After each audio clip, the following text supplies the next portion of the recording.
All right, guys, so we've all done this before, playing basketball, volleyball, whatever it is. You step on someone's foot, roll your ankle over, sprain that ankle. We've all been there. Here are the best ways you can manage that ankle sprain, starting with some entry-level movements to get you pain-free and get that ankle back moving again. So right off the bat, guys, you're gonna wanna control the swelling and get the ankle moving again. So we're gonna do something super simple like ankle alphabets. Draw the alphabet with your toes, get the ankle moving to get some blood flow going through the foot and get that swelling under control. So starting off with some basic strengthening, we're gonna do simple inversion and eversion movements of the ankle to get some of the muscles around the ankle engaged, get some more blood flow going through the foot. So that's gonna grab a band, tie it around a strong structure, and he's gonna be moving his foot into inversion, 30 reps or so, and then he's gonna move to the other side and perform eversion, going the opposite direction. In this movement, both muscles along the sides of the foot are starting to get engaged to get that strength back under control. So one of the main components we need to improve after an ankle sprain is improving your proprioception, which is your body's awareness of how a joint moves in space.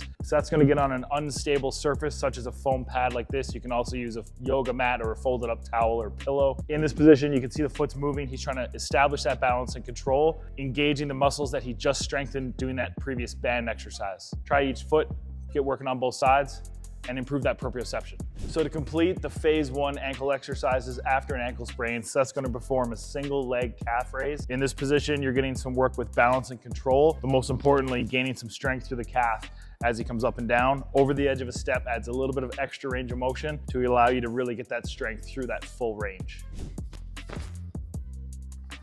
So that's it for the phase 1 ankle exercises, guys. Make sure if you sprain your ankle, come see your physio right away to get the joint moving, get the swelling and pain under control. Get after these exercises to make sure you take the next step towards optimizing your ankles.